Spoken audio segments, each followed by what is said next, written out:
Bienvenue au rendez-vous tech d'Audiophile du vendredi 28 avril 2023. Comme à toutes les semaines, je profite de ce moment pour vous partager les actualités technologiques et parfois scientifiques que j'ai vues passer depuis notre dernier rendez-vous de la semaine passée. Toujours un plaisir. Ça passe vite les semaines, mais j'adore le, comment je pourrais dire, la chaîne de production, hein, que ça prend pour produire cette petite émission. Mais il faut être, j'appelle ça carré, hein, c'est carré. Il faut que ça roule discipliné. J'ai une telle journée, je fais mes recherches, telle journée, j'analyse, telle journée, blablabla. Et puis, on est rendu à aujourd'hui, hein, où je produis l'émission. Cette semaine, qu'est-ce que j'ai fait? Moi, je vais parler de ça au lieu de parler de la température. J'ai réussi à mettre la main, hein? Merci à certains utilisateurs sur Clubhouse. J'ai réussi à mettre la main sur un code d'invitation pour la nouvelle extraordinaire, supposément, application Blue Sky, hein? Du fondateur original de Twitter, M. Jack Dorsey, qui a décidé de se lancer là-dedans. Et puis, ça prend un code d'invitation, un peu comme un Clubhouse, il y a quelques années. Alors, là, c'est voulu, hein, c'est sur invitation seulement. Fait que là, tout le monde veut une invitation. Et bien sûr, il y a toujours des gens qui sont sur Internet et qui veulent faire des sous, hein, fait qu'ils vendent des codes d'invitation. Il y a sûrement des scammers aussi ou des fraudeurs qui vendent des codes d'invitation, mais ils vont vous donner des codes qui ne fonctionneront pas, mais vous allez avoir payé. Faites attention à ça. Attendez. Et bien, à date, ça ressemble beaucoup à Twitter. Mais là, il y a quelqu'un qui a déjà développé une interface sociale audio un peu à la Twitter Space ou à la Clubhouse par-dessus, sur la plateforme, dans le fond, qui est une plateforme décentralisée à la Mastodon. En tout cas, on va voir ça. Présentement, c'est un petit peu la furie. Tout le monde veut embarquer là-dedans. Et moi aussi, moi inclus. Et je suis content, j'ai réussi de mettre la main sur un code d'invitation. Et d'ici 2 semaines, je devrais en avoir 2. Je pense qu'on en a 2 à toutes les 2 semaines, si je comprends bien. Allez, on commence ça tout de suite avec la première actualité. Bon épisode!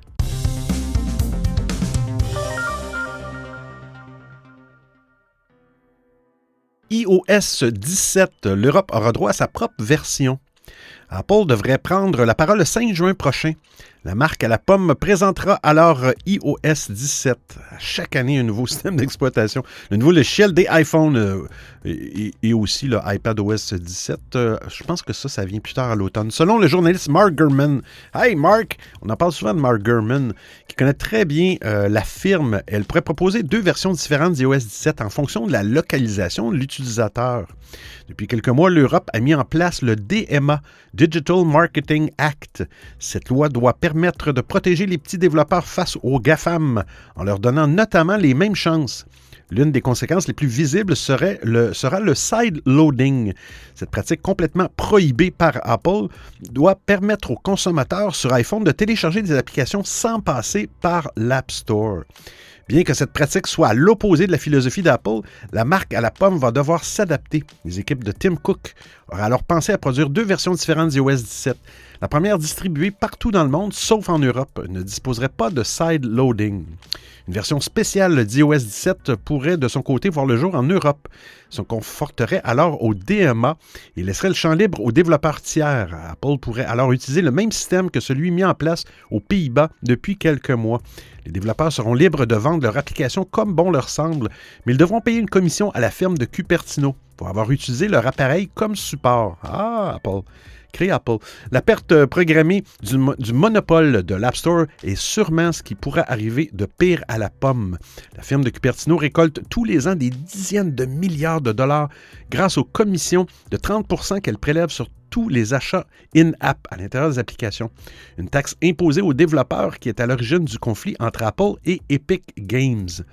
En août 2020, la société de production de jeux vidéo a décidé de ne plus payer de commission à Apple sur son jeu mobile Fortnite, très connu. Cette action a lancé une grande campagne d'action contre Apple et son monopole. Si les tribunaux ont rendu un premier verdict assez flou, Apple a déjà perdu dans son combat face à Epic Games. Alors, en 3 ans, l'entreprise a réuni des milliers de développeurs derrière elle, ainsi que les législateurs de nombreux pays, à commencer par les députés européens qui siègent à Strasbourg. En plus de l'Europe, la Corée du Sud et le Brésil s'intéressent au monopole de l'App Store. Ils pourraient y mettre fin d'ici quelques mois. Aux États-Unis, les procédures antitrust sont en cours, mais l'issue d'une telle enquête est encore incertaine.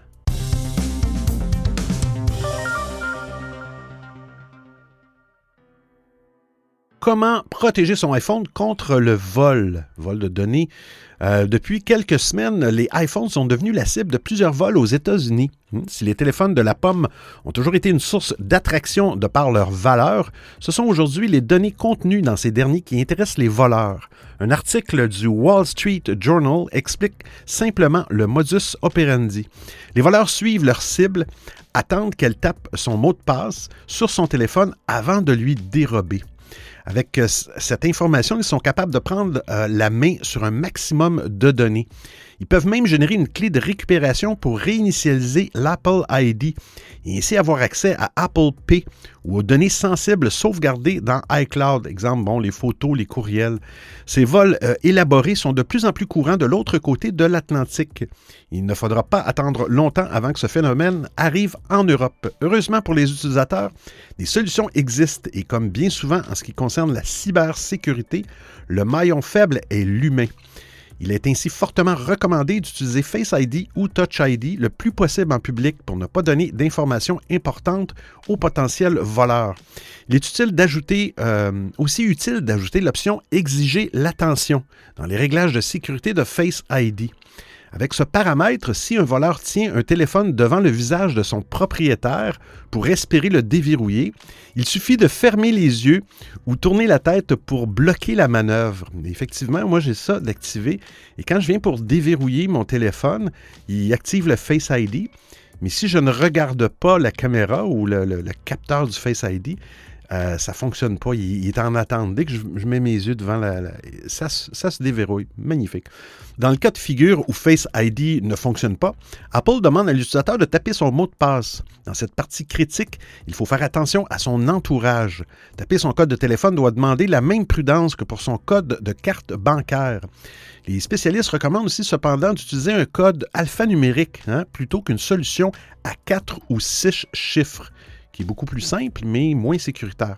L'application native temps d'écran peut être d'une grande aide pour bloquer les applications sensibles. Afin de verrouiller l'accès aux photos, courriels ou applications financières, il est possible d'utiliser un nouveau code pour ouvrir l'application, différent évidemment du code de verrouillage du téléphone. Avec toutes ces solutions, les risques sont limités. Ils ne sont jamais nuls, mais les possibilités sont grandement réduites et peu de voleurs se donneront autant de mal pour récupérer vos données et voler l'intérieur de votre téléphone. Afin d'éviter cette éventualité, il faut connecter son iPhone à d'autres appareils Apple pour créer un écosystème. En se connectant avec le même compte Apple, il est possible de bloquer l'iPhone à distance et de le mettre en mode perdu. Il est alors impossible de reprendre la main sur le téléphone pour une personne tierce.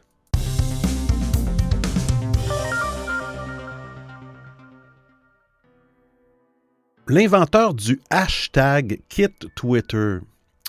Chris Messina, c'est celui qui est considéré comme l'inventeur du hashtag, a décidé de ne plus utiliser Twitter après qu'il a perdu son badge de vérification sur la plateforme. Et je le cite, « Mon ancien badge a disparu. J'en ai fini avec Twitter », peut-on lire dans une publication qu'il a écrite sur son profil Mastodon. Actuellement, son compte est en mode protégé. Mais d'après nos confrères de The Verge, Messina s'est expliqué en précisant que le problème n'est pas vraiment la disparition de son badge.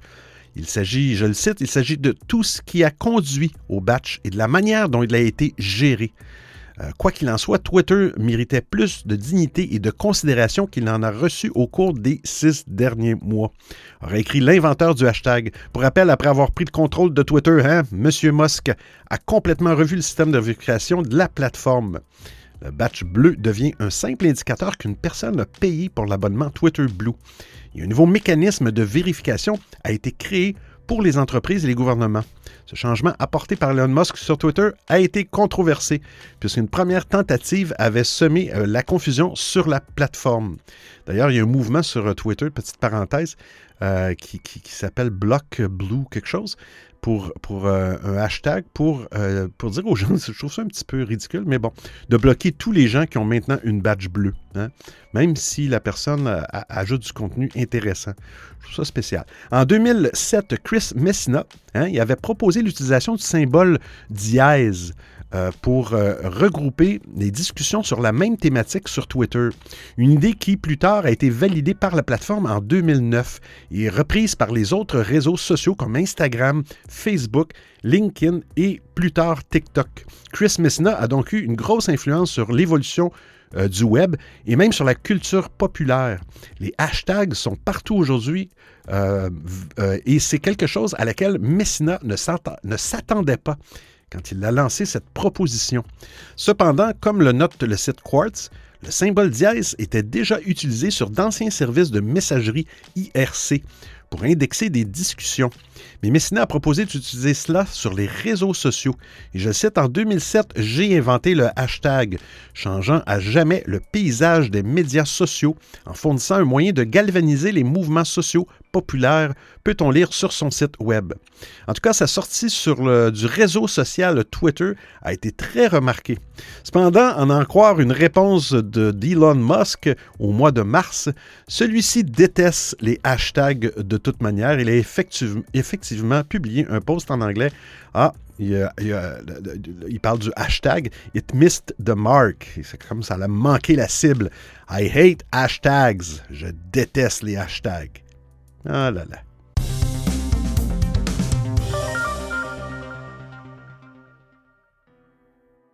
Elon Musk menace Microsoft d'une attaque en justice. Je ne sais pas pourquoi je ris tout le temps quand je parle de lui. Nouvel épisode dans les aventures truculentes d'Elon Musk. Le milliardaire américain qui a racheté le réseau social Twitter en 2022 a lancé une menace de poursuite judiciaire contre Microsoft, l'un de ses principaux concurrents dans le domaine de l'intelligence artificielle. Selon lui, la firme de Redmond aurait utilisé illégalement les données de Twitter pour entraîner son intelligence artificielle Bing Chat sans payer les droits d'accès exigés par le site. La polémique a éclaté sur Twitter où Elon Musk a posté un message accusateur à l'adresse de Microsoft. Et je le cite, « Ils se sont entraînés illégalement en utilisant les données de Twitter. C'est l'heure du procès. » Ce tweet faisait suite à l'annonce de Microsoft de retirer Twitter de sa plateforme publicitaire. Microsoft Advertising à partir du 25 avril 2023. La raison invoquée par Microsoft est le coût trop élevé des abonnements payants pour profiter de l'API de Twitter, l'interface qui permet d'intégrer les données du réseau social dans d'autres applications. Le prix de départ pour les entreprises est de 42 000 $ américains par mois, un montant que Microsoft, comme d'autres, ne veut pas payer. Elon Musk a en effet modifié la politique de Twitter pour facturer aux entreprises l'accès à son flux de données qui contient des millions de conversations entre les utilisateurs. Ces données très prisées par les développeurs d'intelligence artificielle générative sont utilisées pour entraîner leur modèle de langage et créer des contenus textuels ou vocaux. Elon Musk n'est pas le seul à vouloir monétiser ces données. D'autres sites comme Reddit ou Universal Music Group ont également exprimé leur volonté de faire payer les entreprises qui utilisent leur contenu pour alimenter leurs intelligences artificielles, évoquant des raisons de respect de propriété intellectuelle et du droit d'auteur. La menace de poursuite de Musk contre Microsoft s'inscrit donc dans un contexte de guerre pour les données. Nouvelle or noire pour les intelligences artificielles. Mais elle relève aussi une rivalité personnelle entre le patron de Twitter et celui de Microsoft, Bill Gates. Les deux hommes se sont déjà opposés sur plusieurs sujets comme la pandémie du COVID-19, les vaccins ou encore le changement climatique. Elon Musk n'a pas caché son mépris pour Bill Gates, qu'il a qualifié de crétin ou encore de faux philanthrope. Oh là là! Microsoft n'a pas encore réagi officiellement à la menace de Musk, mais il se pourrait que la firme se défende en arguant qu'elle n'a pas violé les conditions d'utilisation de Twitter. En effet, selon certains experts, il existe des moyens légaux d'accéder aux données publiques du réseau sans passer par son API payante. Quoi qu'il en soit, le conflit entre Elon Musk et Microsoft risque de faire des étincelles dans le monde de l'intelligence artificielle, où la course à l'innovation est féroce. Les deux entreprises sont en concurrence directe sur plusieurs projets, comme la voiture autonome, le cloud computing ou encore la reconnaissance faciale.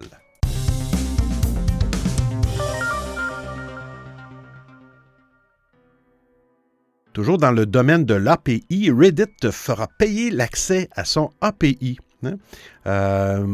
API, je cherche le terme. Application Programming Interface. Je crois que c'est ça. À la lumière des annonces faites hier par Reddit, c'est tout l'écosystème dont nous parlions plus haut qui menace de s'écrouler. En clair, le réseau social prévoit de monnayer l'accès à son API, jusqu'ici gratuite. Un revirement qui n'est pas sans rappeler celui opéré par Twitter, on en parlait il y a quelques semaines. Steve Huffman, PDG de Reddit, explique au New York Times que l'objectif est de faire payer les entreprises qui piochent allègrement dans l'immense base de données que représente le réseau social pour entraîner des modèles IA. Je le cite, c'est le bon moment pour nous de serrer la vis. Nous pensons que c'est juste. Une décision qui s'inscrit évidemment dans le sillage d'une percée sans précédent des intelligences artificielles.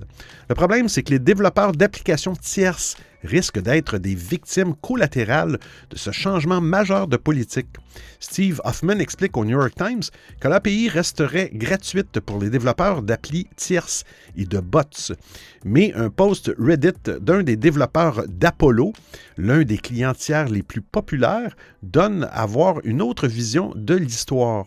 Après un appel avec un responsable du réseau, il affirme que, je cite, l'utilisation gratuite de l'API pour des applis comme Apollo n'est pas quelque chose que Reddit offriront. Les applis devront proposer une version affichant de la publicité et ou un service d'abonnement comme Apollo Ultra. Voilà qui change la donne dans l'éventualité où les développeurs ne parviendraient pas à éponger les coûts de l'accès à leur API grâce au soutien financier de leurs utilisateurs et utilisatrices. Certaines pourraient tout bonnement disparaître.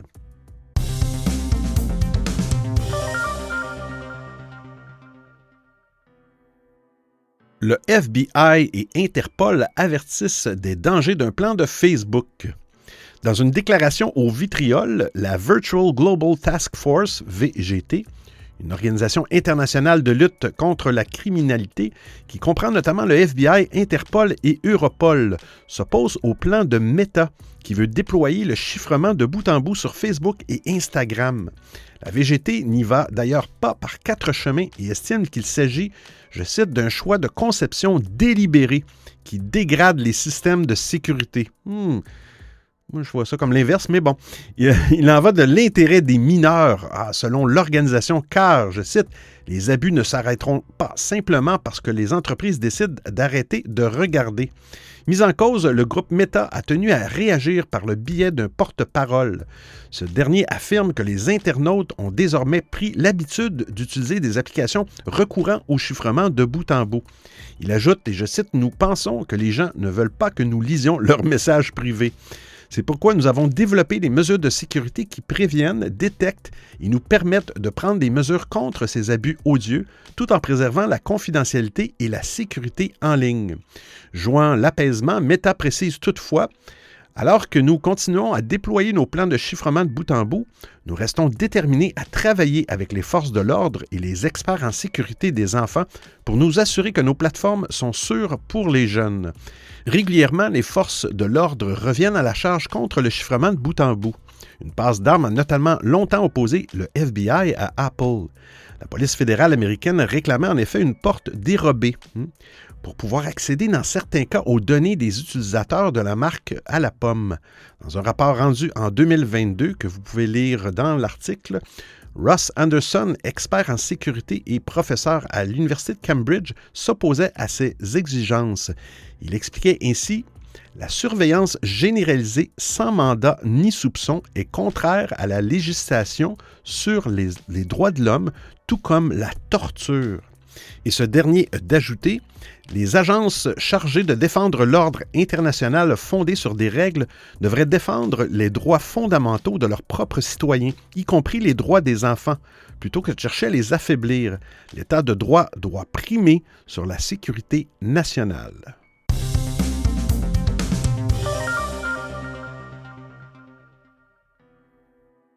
WhatsApp, la fonctionnalité que tout le monde attendait. Utilisez votre compte WhatsApp sur plusieurs téléphones. Vous en rêviez, c'est désormais possible. La messagerie vient d'annoncer l'amélioration de sa fonction multi-appareil pour vous permettre d'utiliser le même compte sur plusieurs téléphones. Très demandée, la fonctionnalité a mis du temps à arriver. Il aura fallu attendre la décision de la filiale de Meta de revoir le fonctionnement de sa messagerie. Le projet a nécessité de repenser l'architecture de WhatsApp. Il s'est d'abord traduit par la possibilité d'utiliser l'application sur ordinateur sans smartphone. Dorénavant, il devient possible d'utiliser son compte sur 4 appareils maximum, dont des téléphones. Le fonctionnement reste le même et chaque téléphone se connecte de manière indépendante. Il est même possible de mixer les modèles et d'utiliser WhatsApp sur iPhone et sur un smartphone Android en même temps. Notez que les modèles que vous utilisez actuellement aidera à associer les autres smartphones à votre compte. Le processus fait appel à un code QR qu'il suffit de scanner. Sur Facebook, Mark Zuckerberg confirme qu'il est possible de se connecter à partir de 4 téléphones différents. Quand même, prendre des grandes poches. WhatsApp annonce que la fonctionnalité est en cours de déploiement dans le monde entier. Elle sera disponible pour tout le monde dans les semaines à venir. Notez que les contenus, messages, médias, appels restent chiffrés de bout en bout. Par mesure de sécurité, WhatsApp vous déconnectera du second smartphone si votre appareil principal est inactif pendant plus de 14 jours. Il faudra encore se reconnecter pour accéder à votre compte. Enfin, WhatsApp indique qu'il proposera bientôt un moyen plus accessible d'associer son compte à d'autres appareils. Il sera possible de saisir son numéro de téléphone sur WhatsApp Web pour recevoir un code à usage unique sur votre téléphone afin d'activer l'association. Cela évitera de devoir scanner un code QR. Cette annonce intervient quelques jours après le déploiement de nouvelles fonctionnalités de sécurité. La messagerie veut éviter les piratages et fait la chasse au malware. Vous écoutez le Rendez-vous Tech d'Audiophile. Sur iOS, le navigateur Web Opera a maintenant un VPN gratuit. Le navigateur Web Opera poursuit son chemin avec des idées qui sortent parfois de l'ordinaire, à l'image de l'intégration de ChatGPT ou encore ce mode qui améliore la qualité des vidéos en basse définition. Dernière nouveauté en date pour Opera, un VPN sur iOS pour mieux concurrencer les services similaires d'Apple, les relais privés, et de Google. Dans ces deux derniers cas, il s'agit cependant de services payants, respectivement rattachés à iCloud Plus et à Google One. Opera propose son VPN gratuitement. Ce faisant, le navigateur complète la boucle des systèmes d'exploitation bénéficiant de cette fonction de VPN qui était jusqu'à présent disponible sur Mac, Windows, Linux et Android. Toutes les grandes plateformes informatiques sont maintenant servies et sans avoir besoin de s'abonner, il n'est même pas nécessaire de créer un compte. Il suffit tout simplement de l'activer dans les réglages de l'appareil.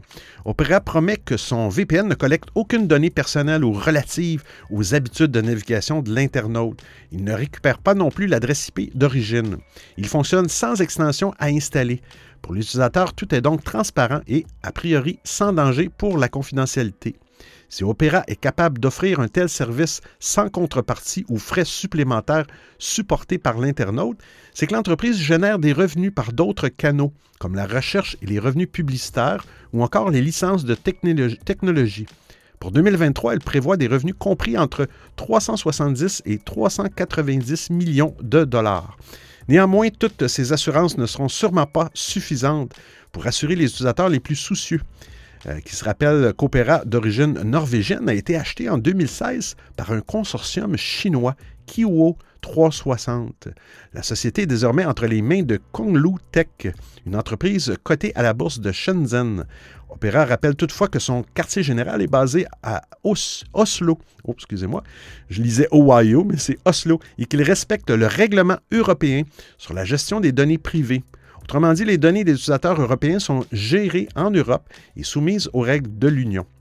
Les utilisateurs d'iPhone et d'iPad bénéficient de fonctions spécifiques en plus du VPN et du bloqueur de publicité. Ils ont droit à MyFlow pour partager rapidement des fichiers entre différents appareils, un portefeuille de crypto-monnaies ainsi que des protections contre le crypto-jacking. La dernière mise à jour inclut aussi une fonction de signet pour organiser le contenu ainsi qu'un service Live Scores qui donne les résultats sportifs de ses équipes préférées, le tout dès la page d'accueil de l'application. Opera prévient les utilisateurs que le VPN pourrait mettre plusieurs semaines avant d'apparaître pour tout le monde. La fonction de chiffrement des données de navigation web transite par les serveurs de l'entreprise et il faut s'assurer que le déploiement ne rencontre aucune difficulté technique.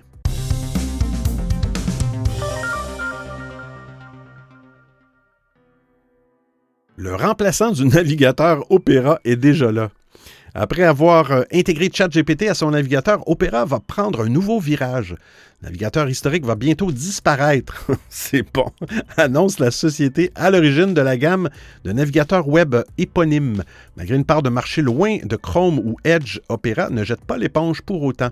La firme travaille sur un remplaçant baptisé Opera One, qu'il est déjà possible de découvrir. Apprécié des power users, Opera a toujours essayé de se distinguer en intégrant les nouvelles fonctionnalités. La firme cherche à intégrer les dernières tendances, proposant avec même une variante de son navigateur pour les gamers, qui est le Opera GX, ou axé sur les crypto-monnaies, le Opera Crypto.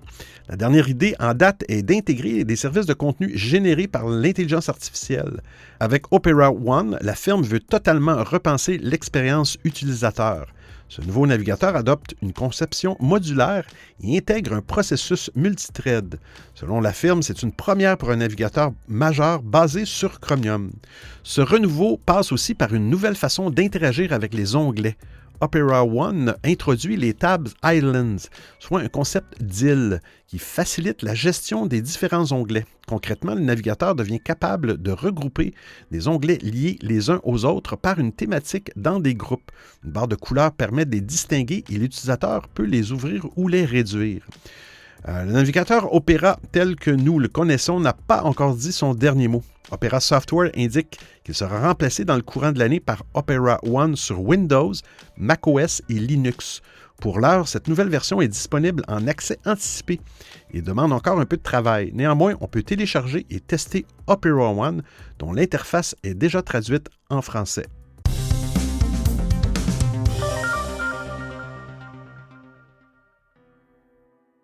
Michael Schumacher, fausse interview et licenciement. Le 15 avril dernier, le magazine allemand Die Aktuell, je ne sais pas si la prononciation, a proposé un véritable scoop à ses lecteurs avec une interview exclusive de Michael Schumacher, victime d'un grave accident de ski en fin d'année 2013. Celui-ci, qui reste considéré comme l'un ou le meilleur pilote de F1 de tous les temps, n'a depuis plus jamais été aperçu publiquement. Le documentaire qui lui est dédié sur Netflix n'a pas échappé à la règle fixée par la famille, et à aucun moment on ne peut y voir ou entendre le pilote. Autant dire que cette interview était un véritable événement. Michael Schumacher est ainsi affiché à la une du magazine avec un sous-titre qui ne laisse aucune place au doute. Et la première interview. Le pilote allemand répond ainsi à diverses questions, mais la supercherie a rapidement été mise à jour, en plus d'être affichée discrètement dans le magazine. L'interview n'est pas réelle et cette dernière a été réalisée avec le chatbot Character.ai, qui permet de discuter virtuellement avec des célébrités vivantes ou non. Rapidement, le monde entier a fait connaître son dégoût pour cette pratique, tandis que la famille Schumacher annonçait ses intentions d'attaquer Die Aktuell en justice. Récemment, l'éditeur Funky a tenu non seulement à adresser ses excuses à la famille, mais elle a également annoncé le licenciement de la directrice du magazine, Anne Hoffman, qui est en poste depuis 2009.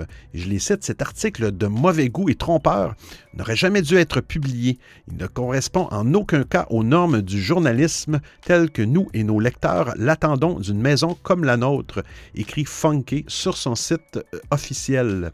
Avec cette nouvelle dérive, impossible de ne pas s'interroger davantage sur les risques liés à ces nouvelles technologies, capables de déformer la réalité et ou de créer une réalité alternative, parfois impossible à détecter. Les fausses vidéos de Tom Cruise en sont un parfait exemple, et nombreux sont ceux à attribuer ces dernières à l'acteur alors que ce n'est pas le cas. Récemment, c'est une présentatrice météo qui a fait sensation en Suisse.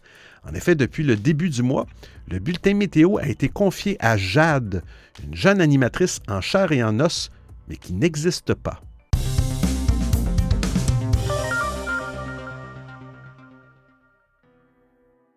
La première sonde lunaire privée victime d'un crash. L'entreprise iSpace a tenté de se poser aujourd'hui, ou cette semaine, sur le sol de la Lune avec son atterrisseur Akuto R. La jeune start-up fondée en 2010 seulement pouvait marquer l'histoire de l'exploration spatiale japonaise. Jamais le pays du soleil levant a réussi dans son histoire à se poser sur le sol du satellite. Ce premier rendez-vous pouvait donc être historique. Il a finalement été manqué de peu. Si les circonstances qui ont entraîné l'atterrisseur au drame sont encore floues, la vitesse de ce dernier était très élevée à quelques dizaines de mètres du sol. Malgré l'échec de cette mission, le fondateur et dirigeant de l'entreprise, Takeshi Akamada, bravo, a qualifié ce vol d'historique, bien que le sort ne leur ait pas été favorable. iSpace est une start-up japonaise qui a été fondée en 2010, on l'a dit, qui a pour but d'aider à l'exploration spatiale, notamment autour de la Lune. En 2014, l'entreprise se lance dans le Google Lunar X, un concours financé par le géant du Web pour développer une solution permettant de se poser sur la Lune. Le prototype Sorato ne verra finalement jamais le jour. Google ne financera pas le programme jusqu'à son terme, mais iSpace décide de continuer le développement. Finalement, le projet change de nom et devient Akuto Air. L'entreprise noue un partenariat avec les Émirats arabes unis qui ont placé un petit astromobile dans le ventre d'Akuto. Rachid devient ici le premier engin lunaire venu du golfe Persique. Lancé le 11 décembre 2022 par une fusée Falcon 9 de SpaceX, l'atterrisseur Akuto, qui veut dire lapin blanc en français, avait atteint il y a près d'un mois l'orbite lunaire. Depuis, les équipes d'iSpace avaient ciblé le cratère Atlas au cœur du lac des Songes comme zone d'atterrissage. Vers 18h heure française, Akuto a commencé à descendre doucement vers la Lune. En allumant son moteur central, il a réussi à ralentir sa chute afin de se poser sur le sol lunaire en douceur. La suite de la mission peut se résumer en une longue descente de plusieurs minutes. Dans les derniers instants, l'atterrisseur avait toujours beaucoup de vitesse, alors que l'altitude se rapprochait dangereusement du zéro. Finalement, après 25 minutes d'attente, les dirigeants d'iSpace ont pris la parole et confirmé la perte de signal, sans pour autant attester que le rover s'était crashé sur la Lune. C'est la deuxième fois qu'une start-up tente de rejoindre la Lune sans succès. Il y a quelques mois, l'entreprise israélienne SpaceX avait connu le même sort. Dans l'histoire de l'exploration spatiale, 3 nations seulement, États-Unis, Russie et Chine, ont réussi à se poser sans problème sur le satellite. Cette mission est néanmoins une belle tentative pour iSpace et le JAXA, qui est l'agence spatiale japonaise. Au début du mois, l'agence américaine avait d'ailleurs annoncé qu'un astronaute japonais ferait partie des missions vers la Lune avant la fin de la décennie. Ce lien privilégié entre les deux agences pourrait desservir l'Europe et la France, qui sont en concurrence directe avec l'archipel asiatique dans le rôle de bras droit de la NASA.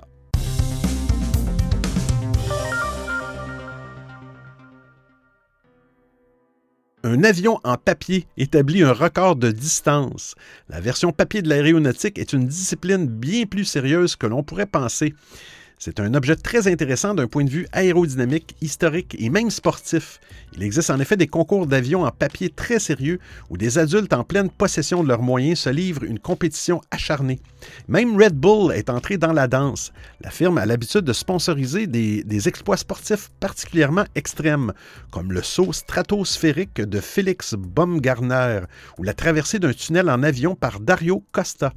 Mais ça ne l'a pas empêché d'organiser le Red Bull Paper Wings, une gigantesque compétition mondiale pour les amateurs d'aéronefs en papier. Depuis mai 2022, le record de distance appartenait à un trio de Sud-Coréens. Leur avion, baptisé Mach 5, a parcouru plus de 77 mètres sous les yeux des assesseurs du Guinness. Mais ce record impressionnant a fini par tomber. Une nouvelle équipe a réussi à atteindre la distance de 88 mètres, soit presque la distance d'un terrain de football réglementaire. L'engin en question est le fruit du projet de 3 jeunes Américains. Ils viennent de boucler leur cursus d'ingénieur à l'Université du Missouri et travaillent désormais dans le domaine de l'aérospatiale. On pourrait croire qu'il s'agit d'une sorte de récréation pour ces professionnels de l'aviation, mais les 3 compères y voient une façon de joindre l'utile à l'agréable et de sortir des sentiers battus. Et je cite, « Les vrais avions et ceux en papier sont très différents en termes de complexité, mais ils opèrent selon les mêmes principes fondamentaux », explique Dylan Rubble, l'un des 3 membres de l'équipe interviewé par CNN. Et il continue, « C'est une bonne manière d'appréhender la conception et la construction de prototypes dans l'aérospatiale », estime ce jeune ingénieur système chez Boeing. Leur Mach 5 est directement inspiré du X-43A, qui est l'ancien concept d'avion hypersonique de la NASA. Pour répliquer les prouesses aérodynamiques de cet engin à l'échelle de leur avion miniature, les 3 compères n'ont pas lésiné sur leurs moyens. Ils ont mis toutes leurs compétences professionnelles à profit pour monter un vrai processus de recherche et de développement en bonne et due forme. Au total, ils ont passé plus de 500 heures à simuler et modéliser des dizaines de configurations possibles à l'aide d'outils informatiques professionnels. De quoi étudier un tas de variantes et pour chaque pli en fonction de l'angle de lancement tout en testant consciencieusement chaque prototype. Ils ont même collecté des données précises grâce à des caméras haute vitesse. Ils ont ainsi pu concevoir un modèle optimisé à l'extrême pour battre ce record de distance. Ils espèrent que leur histoire saura convaincre quelques jeunes d'entreprendre les longues études nécessaires pour travailler sur des vrais engins volants.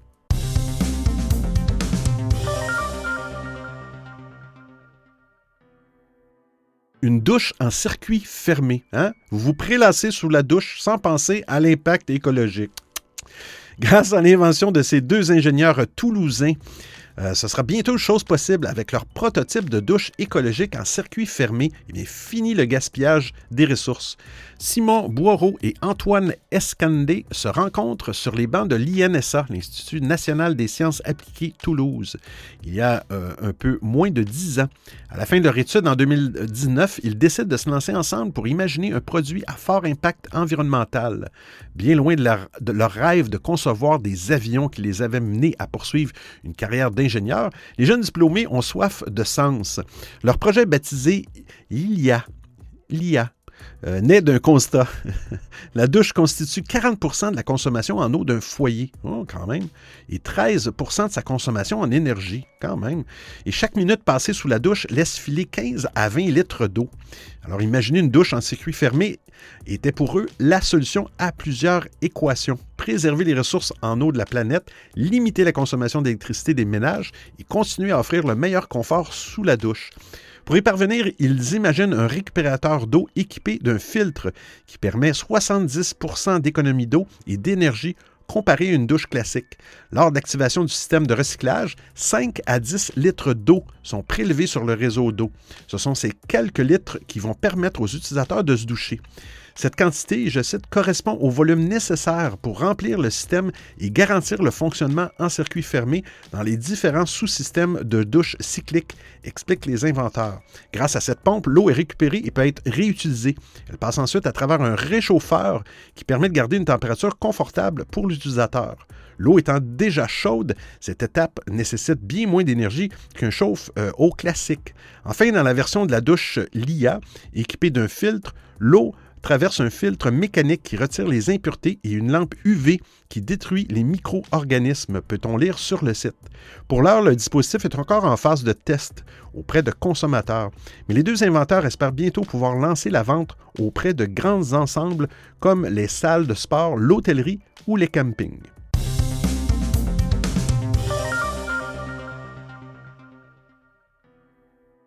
Les glaciers vont disparaître. Ouf. Cet article-là, il est lourd un peu. La partie est déjà perdue. Hein? C'est ainsi que se résume le dernier rapport des Nations Unies sur l'état de la planète. Les glaciers, premières victimes du réchauffement climatique, ne sont plus menacés. Ils sont aujourd'hui condamnés, selon les scientifiques de l'OMM, l'Organisation mondiale de la météorologie. Dans son rapport, l'OMM explique que la température moyenne de la planète est déjà à 1,15 degrés Celsius, au-dessus des standards pré-industriels. Autre chiffre alarmant pour l'OMM, l'accélération des données records. Ainsi, les 8 dernières années que nous avons connues sont les plus chaudes jamais mesurées. La Terre se réchauffe bien, mais cette situation s'aggrave de jour en jour dans son dernier rapport sur le climat. Les experts du GIEC tiraient déjà la même sonnette d'alarme. Dans son rapport, l'OMM fait également un historique de la fonte des glaciers. Selon les données récoltées par l'organisation, la fonte des glaces serait déjà près de 30 mètres sur les 50 dernières années. Pour la première fois, les Alpes européennes n'ont vu aucune neige estivale. Cette absence de renouvellement est une première, même sur les sites les plus hauts en altitude. Il inquiète les scientifiques qui pourraient avoir sous-estimé la vitesse du réchauffement climatique. En plus des massifs continentaux, les 2 pôles sont des régions sensibles, surveillées de près. Mais là encore, la partie est déjà perdue. Pour Petteri Talas, qui est secrétaire général de l'OMM, le niveau record de la mer et la concentration de dioxyde de carbone dans l'air ont déjà atteint des seuils empêchant tout retour en arrière. Et pour lui, les glaciers sont condamnés. Ah là là, indépendamment de notre volonté, la situation va continuer à empirer jusqu'en 2060. Après cette date, l'humanité a toujours son avenir entre ses mains. Si la partie est perdue pour les glaciers, il y a encore des motifs d'espoir. Les scientifiques de l'OMM se sont notamment félicités devant la baisse des coûts d'énergie verte ces derniers mois. Aujourd'hui, le kilowattheure coûte à peu près le même prix à l'échelle mondiale, peu importe son moyen de production. Un vrai avantage pour le solaire et l'éolien qui vont devenir les deux moyens de production majeurs dans les prochaines années. Mais voulant positiver suite à la publication de ce rapport, Thales a livré des conclusions encourageantes. Bon, on va s'encourager. Contrairement au GIEC, il estime que le scénario le plus probable serait un réchauffement de la planète de l'ordre des 3 degrés Celsius. Et je le cite, les 1,5 sont toujours atteignables, selon lui. D'un point de vue financier, le rapport de l'OMM montre qu'écologie et économie peuvent faire bon ménage. Thales explique que 32 pays qui ont réduit leur impact environnemental sans pour autant connaître une décroissance économique. Alors j'espère que vous appréciez le format et le contenu de l'émission. Si vous avez des suggestions d'actualité, des commentaires, vous voulez m'envoyer un message audio ou simplement me payer un café, eh bien c'est très simple. Vous trouverez tous les liens sur www.audiophile.com. Il y a même une section nommée Docu, le rendez-vous tech d'Audiophile intégral avec l'ensemble des références web ou liens URL. Et je vous remercie de m'avoir prêté vos oreilles pendant l'écoute de cet épisode. Et c'est terminé pour aujourd'hui. Hein? On se calme. Cette semaine, il n'y aura pas de pièce de théâtre. Là, hein? On va simplement se dire, hein, je vais vous dire entre vous deux oreilles, que l'on va se retrouver la semaine prochaine pour un autre épisode du rendez-vous tech d'Audiophile. Et oui, hein, vous avez bien entendu. Hey, d'ici là, portez-vous bien. Ciao, ciao tout le monde.